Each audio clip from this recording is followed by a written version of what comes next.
Vamos a café.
Bueno, yo soy Carlos Julio Rojas, administrador de la Reserva Natural de las Aves Arrierito Antioqueño.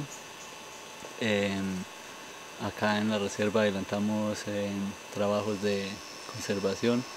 Una de esas estamos levantando un vivero con capacidad para 12.000 plántulas, con el fin de este año mejorarlo y llegar a 20.000 para reforestar las zonas de potrero que están bastante desgastadas. Se está trabajando con árboles de fruto para diferentes especies como aburri, pija y tucanes, entre otros.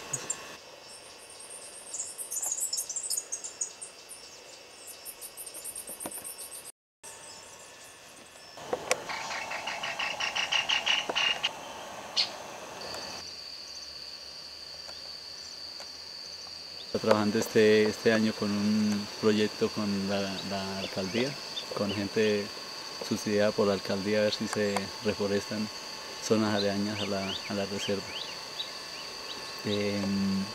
Esta reserva tiene 450 hectáreas que están divididas en dos predios, el castillo y el oasis. ¿Qué especies son las que están en el vivero? Guamo, caucho higuerón, fruto de pava, siete cueros, chagualo.